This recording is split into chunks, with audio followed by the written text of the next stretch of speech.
Good morning, everyone. It's good to see you guys. Congratulations again. I know they've already gone, but to our graduates, it's so special to have that gathering back. My son graduated 2 years ago, which was just weird. It was like virtual online, right? Like Zoom graduation. So felt so good to be back. It's interesting, though. I've been to so many of these. I've been here at the church for 20 years in the community, started out in youth ministry, and so I would go to the graduations every single year. And it's interesting to see today a bit of maybe a diminished optimism in the ceremony. And I think it is in many ways a sign of our times where these kids are coming out of there with all this passion and vision and at the same time this sort of sobriety, right? Looking at the world that we live in today. And I was thinking about that for these kids because I'm like, I've got skin in the game, right? This is my daughter here. So I'm invested in this future here for these kids. And thinking about what really is at stake, what kind of is the plan ahead of them. And, I got to do Friday night the blessing of the artists here in town, which is just a sweet Laguna tradition that they do every single year, which none of you are at, by the way, you artists. I know who you are. It was a little light this year, but that's okay. But I was thinking about that, thinking about my daughter, thinking about our church and what we're here to do. And it reminded me of one of my favorite quotes, which is by Dostoevsky, where he says, "Beauty will save the world." And usually when you see this quote online, his name comes after it, but almost as if he said it, but he didn't say it, he wrote it. It's in one of his just fantastic books called The Idiot, which is such a great title, right? But I love Dostoevsky. His work is about redemption and beauty, but in the midst of all the hardness of life, and he pulls out this deep, beautiful redemption story, and that book is no different. It's interesting, though, that line isn't spoken in the book. It's attributed to another character, and it's said almost with a sort of naive mockery of Prince Mishkin. The person says he believes beauty can save the world. And you're really wrestling this whole time through this novel with this question. When Mishkin actually speaks about beauty, he says beauty is difficult. He says he's not prepared yet for it. He says beauty is a riddle. And I shared this with the artists because I was saying, what Dostoevsky does is rather than just tell you that beauty will save the world, in a way he shows you that it's by inviting us into the riddle, into the complexity, and he shows us the paradox of it, the mystery of it, the depth of it. And this way of speaking, this way of showing rather than telling to me is how beauty saves the world. That it doesn't just come in and preach, right? It catches us off guard. There's a quote I like from C.S. Lewis where he says it steals past the watchful dragons of our orthodoxy or our dogma. That we see the world a certain way, and beauty comes in and gets to a slant, right? It surprises us. It comes in and sneaks in from where so often we're defensed in being right or having this figured out. And we live in this world that feels so positional and oppositional, and thinking about these students and stepping into that calling and going, that creative beauty within each one, we so desperately need it. In each of you artists, we so desperately need it. And you as church body, we so desperately need it. We need churches that are salty. We need churches that shine light. And Jesus warns us that once we lose that saltiness, we've got real problems, right? And so understanding that, what makes us shine? What makes us shine in such a way that people don't praise us, but praise God? That's the real work. And one of my ways that I feel like I connect so much with beauty, and I know this is not everybody's, but I love poetry. Any poets out there or people? Yeah, okay, no hands went up. So bear with me here.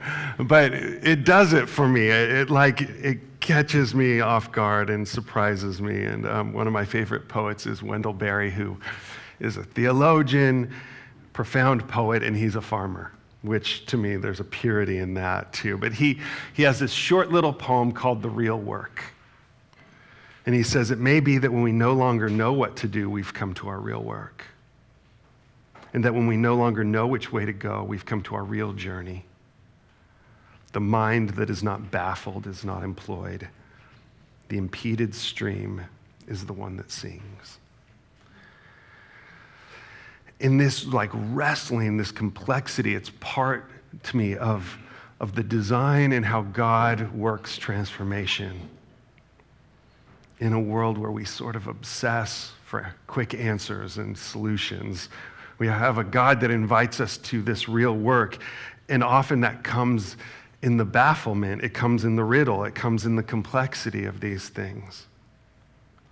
That this is how Jesus taught, by not making things easy, but instead turning these stories into these parables that we puzzle over and yet pull us into the greater truth. The impeded stream is the one that sings. Makes me always think of the Getty, which is like one of my favorite places to go. And it has this stream that flows through the middle of the kind of courtyard. And it comes in these different sections, and each one, the bottom is a little bit different, and what you get is different tones out of the stream. And I recorded them, and I'm not going to play them for you. But I was like, oh, you hear the music of the water running over these impediments. And I think we go into a world where we can feel a lot of impediment, right? But to go, oh, it's not only doing something within us, it's causing a sort of radiance to ensue, this beauty to come out of our story. And I think Jesus would say this beauty, this is the light that draws us to something greater than ourselves. And as we wrestle, this is where we learn and see. I like how, last week we celebrated Pentecost Sunday, which is the celebration that initially was there when God gave us the law, which was like giving the people of Israel an identity. They came out of slavery. They didn't know who they were. And at this moment, God hands them this Torah and says, this is who you are as a people. And then years and years later, the Holy Spirit comes down and unites and draws this new church together, speaking in everybody's native tongue, giving the gift of the Spirit, empowering the church to go out and do the mission. And I love how Jesus says, go make disciples, go into all the world, and then he leaves, right? Which you're like, wouldn't you have coached them for a while? I mean, he had given them all this ahead of time, but it was like they were just discovering it for the first time, and then he leaves, but leaves them with his Spirit, leaves them with his example and the model of the cross, this way of downward mobility or humility of leadership. But he teaches them and he's taught them these truths about the kingdom and does it almost entirely in parables, which is a smart strategy, right? Because it's not, again, the simple answer. It's these stories that we sit with and that keep taking us deeper and deeper and deeper. This is what the work is of Jesus' teaching, of revealing the kingdom, is to kind of awaken us to the way things really are, which is why Jesus constantly referred to that, the kingdom coming to earth. That we have this worldly kingdom that we somehow mistakenly take as everything, and that he's trying to open our eyes and our ears to the greater truth of the kingdom. I think about how Isaiah said, for as the heavens are higher than the earth, so are my ways higher than your ways, and my thoughts your thoughts. And these parables show us this higher way of thinking that usually catches us off guard, because this higher way of thinking usually is opposite of what we're thinking. That the things that we assume are correct, it's actually the very opposite way. The things that we trust, the things that we're drawn to, the things that we associate with like power and control and success and all of these things, Jesus goes, actually flip that. Okay, now you're looking at it right. parables show us where that bias sort of lurks in us. It shows us where we've gotten stuck in a pattern of familiarity. And that really is the opportunity as we come to parables, as we let them teach us, as we let them come in and correct, which takes openness. So my question to you today is, how open are you to new ideas? See, if you weren't, you wouldn't hear it. If you were, Jesus would say, those with ears to hear, let them hear. That there's a hunger for the kingdom that drives us into the truth. There's an openness to being corrected, not just being affirmed, but willing to be shown where our lives have become incongruent with a greater reality.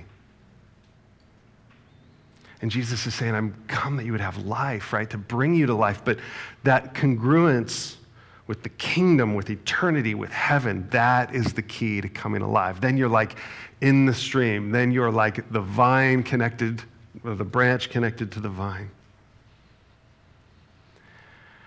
And what it means for us so often is to go against our sort of natural instincts. That in a world that is obsessed with power, we often think in response to God's kingdom, we should take up power and fight back, right? And so many of the parables speak right to this idea of power, how it's used, how it's held, how that is modeled. And once again, we have Jesus as the example of that, this such backwards way of thinking. The cross is so opposite of how we would strategize victory. And I was thinking about this just in general. We're going to get to our parable in just a sec, but by way of intro, in order to read these parables right, it requires us to go in Luther would say it's like writing with your opposite hand is how we have to read these parables. It's a left-handed approach. And I know that's not fair to you that are left-handed, right? My wife. So for Patty, it's a right-handed approach. It's coming in. Have you ever tried to write your name with the opposite hand? Right? It's impossible, right? You write slow, every single movement, all these things that just so naturally occur with your right hand, right? To go with your left hand forces you into the dynamics, relearning these things. And one of my favorite guys right now is this guy, Robert Capon. And he comments about Luther's statement, and he says, left-handed power, in other words, is precisely paradoxical power. Power that looks for all the world like weakness from non-intervention. More than that, it is guaranteed to stop no determined evildoers whatsoever. It might, of course, touch and soften their hearts. But then again, it might not. It certainly didn't for Jesus. And if you decide to use it, you should be quite clear that it probably won't for you either. The only thing it does ensure is that you will not, even after your chin has been bashed in, have made the mistake of closing any interpersonal doors from your side. Isn't that interesting? He's going, all right, for the church, when you engage with the world, you're coming against power. How do you go into it in a posture like Christ that extends forgiveness? And we're going, well, yeah, what if you lead with grace and people don't receive it? And you go, right, this is basically what happened to Jesus. And yet a model is left for people where they see a truth that they can't escape. They see beauty. And that beauty speaks to these deep places of our heart. And I think this is Jesus with every single one of these parables is trying to access our heart, right? That's where the real battle is. That you have the kingdom of heaven and you got the kingdom of this world, but the battle is for the hearts of human beings. And what Jesus wants is for that kingdom to come here. That's the opportunity. And for us, it requires a posture of openness. Jesus says, would you like to grow, right? But doesn't force us to grow. He offers that. And in Luke 19, 9 through 14, I think we get a nice, simple little nugget of a parable that I thought would be worth leading with.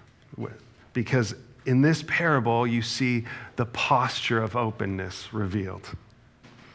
To me, this is Jesus doing surgery and getting right to the heart of the matter. And so, again, as we go into a familiar passage, I want to encourage all of us to listen, but listen for the matters of our hearts. How does this speak right to me? So hear the word of the Lord. It says, Luke 19, 9 through 14. Something tells me it's Luke 18. Did I get that wrong? 18. How did that happen? 18. Thank you. I knew something was wrong there. Typo on my notes. Luke 18, 9 through 14. He also told this parable to some who trusted in themselves that they were righteous and treated others with contempt. 2 men went up into the temple to pray, one a Pharisee and the other a tax collector. The Pharisee, standing by himself, prayed thus, God, I thank you that I'm not like other men, extortioners, unjust, adulterers, or even like this tax collector. I fast twice a week. I give tithes of all that I get. But the tax collector, standing far off, would not even lift up his eyes to heaven, but beat his breast, saying, God, be merciful to me, a sinner. I tell you, this man went down to his house justified rather than the other.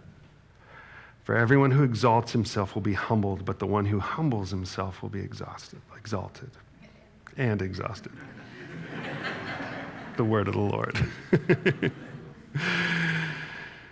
Have you heard this one? How many of you have heard this parable before? And, I think when it's familiar, there's those of us that have heard this many times find ourselves praying, God, thank you that I'm not like that Pharisee. Which is to completely miss the point, isn't it? I mean, this is one of lesson 1 with parables, is if you want to hear the truth, you're not the good guy. You're not the good guy in the story, right? That you go, the struggle here, because Jesus is showing us some moral truth, but it's not this simple little metaphor, right? It's something that's supposed to provoke. Parables subvert us, right? They come in and convict, and that's the gift of them, right? We go after that. We pursue that. So when we look at the one we gravitate towards, we see that natural tendency, something in us pulls back and kind of in the left-handed way goes, how does this resemble me? Can you picture the story? I mean, this is one of the things that's great about parables is they evoke the imagination. Imagine this. What's going on here? And you can see this from a social setting, right? That Jesus is picking out these 2 tropes, these 2 symbols, right? Like what does social acceptance look like, or even social admiration? And what does it look like to be socially despised? These are our 2 characters, right? We have a surgeon and we have a drug dealer, right? Jesus is pulling these, because you have to understand, and you've heard this before, tax collector was like the worst of the worst of the worst in everybody's eyes. Because these people were not only working for the enemy, but they were doing so by exploiting their own people and making a profit off it. They were war profiteers in that sense, but they did it by betraying their own people. The Romans would have looked at these people as a disgrace. Their own people would have looked at them with the worst of contempt. Versus the Pharisee, the religious leader, the guy who's got it all dialed in. Here's the thing, that Pharisee, as he describes himself, is probably accurate, and that he's not breaking any of these rules. He really has this sort of integrity in how he behaves. And not just that, he's praying about it. And not just that, he's giving God credit for it. Do you hear that in his prayer? God, thank you. I thank you, God, that I'm not like these other guys. Thank you for making me so good. And in this, I think part of the conviction is there's a version of this that we all sort of love and aspire to. It looks right. We look at this sort of Christian model of authority, and it conveys security, it conveys talent and ability. These Pharisees were brilliant and smart, and everything looked right. All the appearances were there. But you can see through the cracks, there's an underlying self-sufficiency. There's an underlying self-righteousness, or as Jesus is going to say, somebody who trusts in himself. That's the warning. That's the seed that comes in and corrupts faith. And how dangerous this is, this seed, when it spreads. And it reveals itself in the comparison. Thank you that I'm not like them, right? That its whole standard of measurement is like standing up next to the guy on either side and seeing, like, how do I look? How do I measure up? Does anybody here do that? It is so hard to not do that, to measure that ruler that we have of comparison. It's kind of like all we know how to do.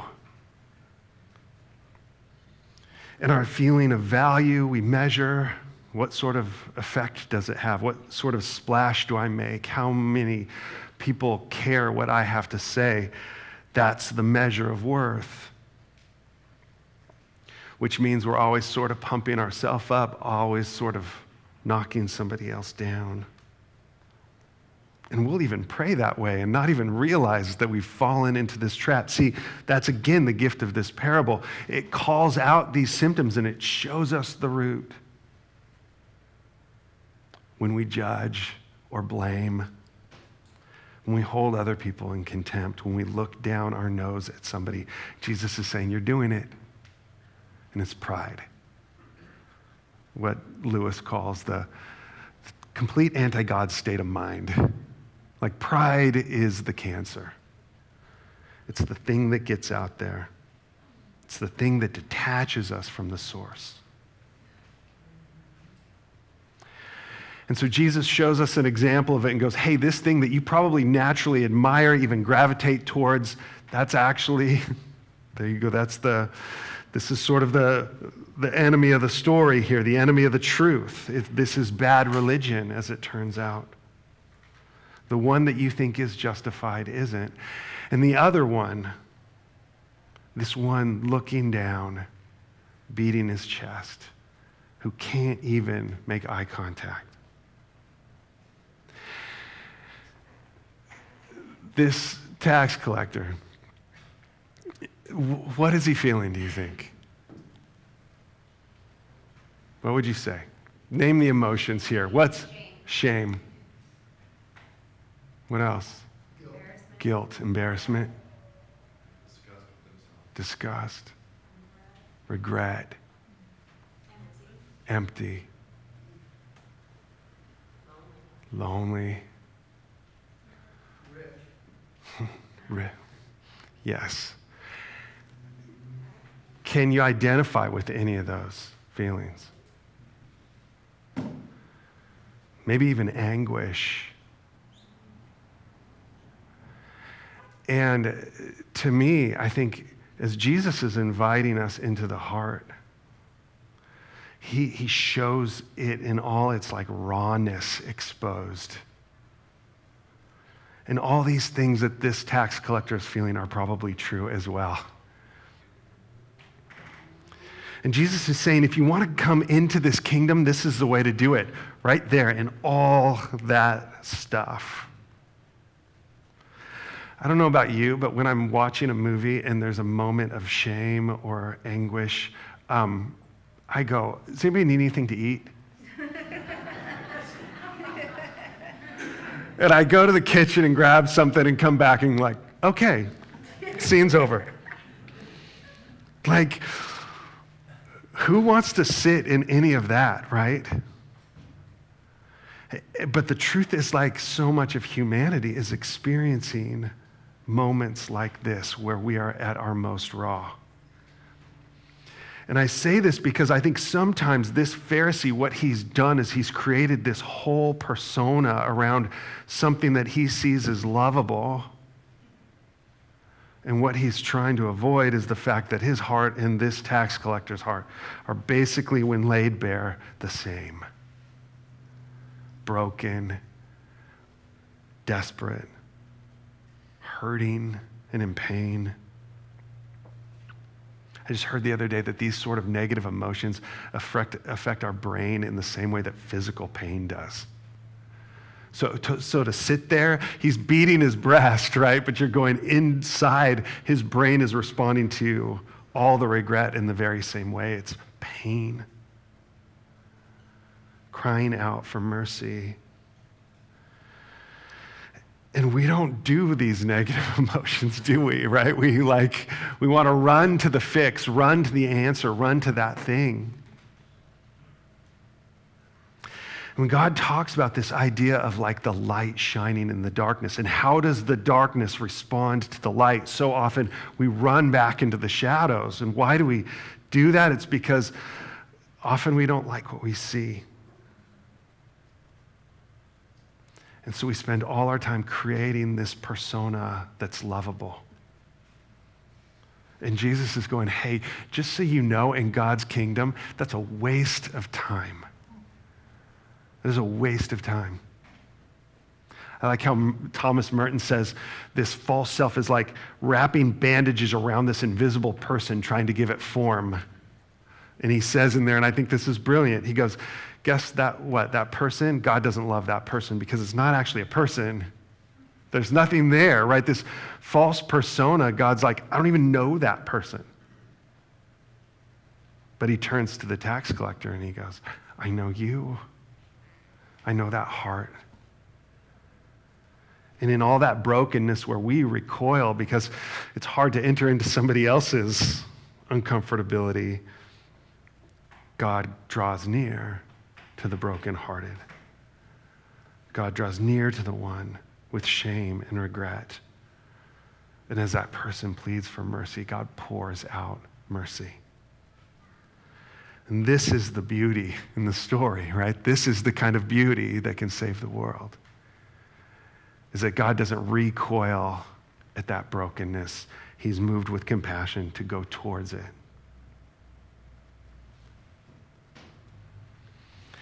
And when we live in this world of comparison and judgment towards others and excluding, and what about them, and those are the bad guys over there, all we're doing is insulating ourselves from the thing our hearts crave the most, which is that belonging and that love of God. It's the futility of that project. The prideful, self-sufficient project fails in the end. But how much time and effort do we, even as followers of Christ, spend in that sort of religious game? I read this quote from Henry Nouwen that I thought, oh gosh, it's so good. He says, much Christian leadership is exercised by people who do not know how to develop healthy, intimate relationships and have opted for power and control instead. Many Christian empire builders have been people unable to give and receive love. And I think that's kind of what you see there in this, is a Pharisee who cannot give and receive love. He's cut off and he's withering. And so the invitation of this parable, this riddles, it comes in there, right? And it exposes our game, exposes all the way we look for affirmation, exposes our own sort of narcissism that's in there. I read this definition of hubris. Credit to Brené Brown for this. She says, hubris is an inflated sense of one's own abilities that is tied to the need for dominance, that is tied more to the need for dominance than to actual accomplishments. And that relationship, right? Why is it not enough for this Pharisee to pursue living a holy life, right? He's got to shame somebody else in order to elevate that relationship. This is the kingdom of the world, right? that holds others down so that we can rise. You've heard me quote this plenty of times, but it's one of my favorites when Jesus tells Peter, this is what's going to happen and you're going to die. And Peter goes, what about John? And Jesus says lovingly, what is that to you? What about them? What about that guy? Right? And Jesus says, what is that to you? I had this, walking the Camino, I had a lady that was there that was like an executive coach. And she was like, have you ever heard of this book, Positive Intelligence by Shirzad? Who said that? Yeah, nice. Okay. I hadn't heard of it. But I'm like, she's like, you got to take this test on saboteurs. And I was like, okay, whatever, it's free, fine. I wasn't that cynical, but I was like, you feel that little bit of resistance, right? So I take this test on exposing your saboteurs. And I'm reading through this afterwards. Here, Jeff, here's your top 3. Think you're a victim. You avoid conflict. And you're hyper analytical. And I was like, you're stupid.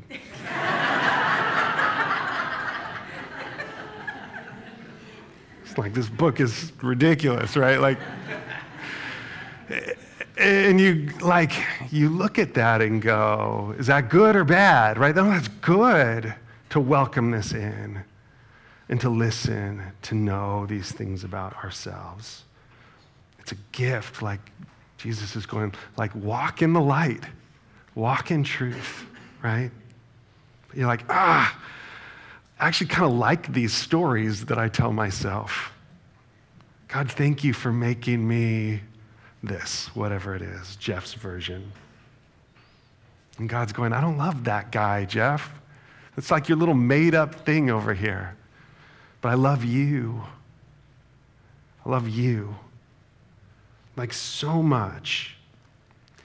And how we cut ourselves off from that in all the performance. I have this picture, and I'm not going to put it up, but it's like this picture that I have of these 3 ladies that walked to the Camino with me. And I can't tell you, I find it really emotional because I wasn't a pastor on this trip. I was just Jeff, right? I just walked this journey with these group of people. And these 3 ladies at the very end just came up and gave me this embrace. My wife, I think, was the one who took the picture. But there's just so much affection.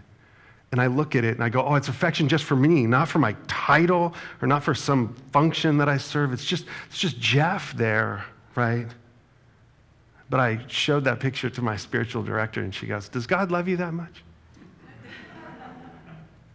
And I'm like, She's like, you just need to, Jeff, just sit with that, right? That I worry so much about that, or so much of my life can become motivated by this, or wanting to look successful, or have these things in line, or making sure that my kids' lives are perfect and everything's squared away. And really, in the end, I think Jesus is going, it's that person there in the rawness of who they are that can receive that love. And that love is everything. That when that is right, the rest of this flows. Are we called to live lives of integrity? Of course we are. Are we called to shine and to live lives of holiness? Absolutely. Does God want to correct our sin and our lack of virtue? He does. He wants to come in and heal all of that. But it's by getting down to that very core, which this posture of recognizing that we can't fix ourselves, that we are that desperate and that needy. But that what happens is when we open our hearts up like that, that love just comes right in. That love that says you are forgiven.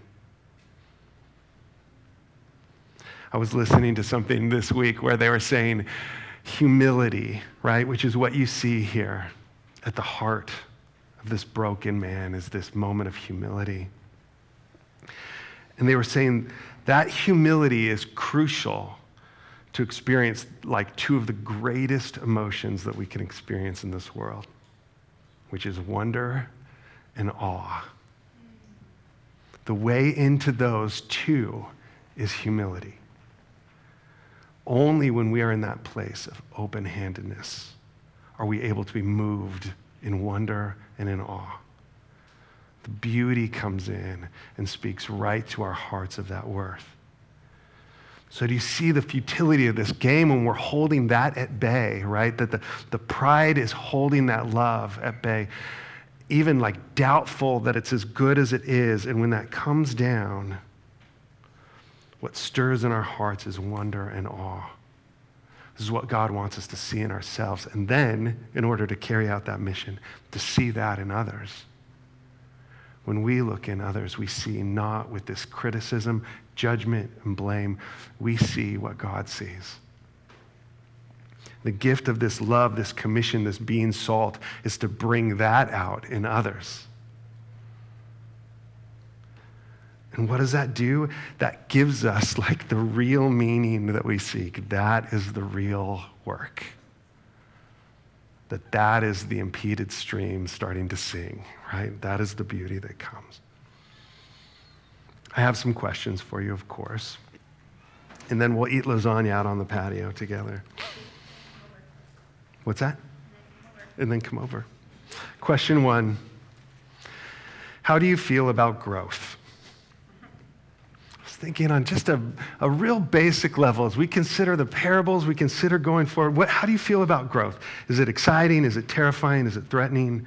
What things draw you in? What things cause you to withdraw? Yeah, growth and change. I mean, these things go hand in hand, don't they? And like part of us is like, I just want some stability right now. But we have this invitation to grow for those who have ears to hear. Number 2, how aware are you when you are experiencing negative emotions? How do you respond? I just heard somebody say that in the midst of our emotions, we generally are only aware of, most people are only aware of 3 different emotions as they're experiencing it: mad, sad, and glad. But some of these other emotions, I think sometimes we're not even paying attention. We don't see ourselves avoid. But 2, how aware are you when you're experiencing negative emotions? And how do you respond? Do you avoid, defend, rationalize, compare, judge? What would it be like to sit with those feelings, name them, acknowledge them, and then take them to God? To let those feelings come through us and out, right? The freedom of being in there, being present, and letting them go. I like how Teresa of Avila says, we sit in our weeds with God. Sitting in our weeds with God. Number 3, have you ever experienced the freedom of forgiveness, grace, and mercy? Have you? Have you ever experienced that? And think about it. Picture a time where you experienced grace, or you experienced forgiveness, or somebody showed you mercy. And think about what that felt like. Imagine that moment. How does it make you feel in your body? What if we connected the invitation to grow with those emotions of grace and freedom? Does that make sense? The opportunity to grow, God is saying, is the opportunity to be free. That the truth sets us free. The truth we connect with in that place of vulnerability is the grace of God. And that grace brings freedom. Number 4, kind of a hard one, but is there anything you want to ask for forgiveness for right now? I heard that. Somebody said yes. Let's just take a moment and pause. If there's something there on your heart, just take a moment and like this man with his eyes down, beating his breast, ask God for his mercy. Because he's faithful to forgive. And as we close, let me just read these last 2 verses over all of us. This reminder that the Lord is gracious and merciful, slow to anger and abounding in steadfast love. The Lord is good to all, and his mercy is over all that he has made. Amen.